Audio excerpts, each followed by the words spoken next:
పశ్చాత్తాపం వచ్చినా, నాకు ఏదొచ్చినా, Lord I will come to your presence first to pour out my heart.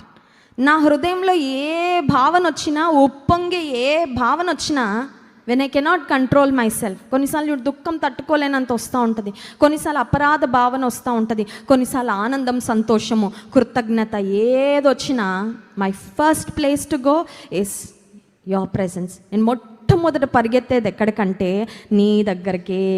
అందుకే దావీదు నాతాను ప్రవక్త గొప్ప గొప్ప విషయాలు చెప్పాడు. నీ కుమారుని ద్వారా దేవుడు మందిరాన్ని కట్టించుకుంటాడంటయ్యా, నీ సింహాసనాన్ని దేవుడు తరతరాలు స్థాపిస్తాడంట. దావీదు, God has great plan for your family. నీ కుటుంబ పక్షంగా, నీ పక్షంగా దేవునికి గొప్ప ప్రణాళిక ఉంది అనగానే overwhelm with Joy and gratitude, కృతజ్ఞత భావంతో, సంతోషంతో నింపబడిన దావీదు ఎక్కడికి వెళ్ళాడంటే లోపల ప్రవేశించి యెహోవా సన్నిధిలో. అందుకే దావీదు దేవుని హృదయానుసారుడు అయిపోయాడండి.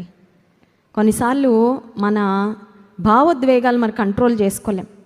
అది కోపం అవ్వచ్చు, ఆనందం అవ్వచ్చు, దుఃఖం అవ్వచ్చు, కృతజ్ఞత భావం అవ్వచ్చు.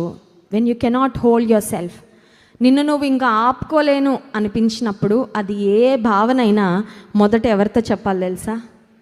దేవుని దగ్గరికే వెళ్ళాలి. కొన్నిసార్లు కోపం కట్టలు దించుకొని వస్తూ ఉంటుందండి. ఎక్కడికి వెళ్ళాలి?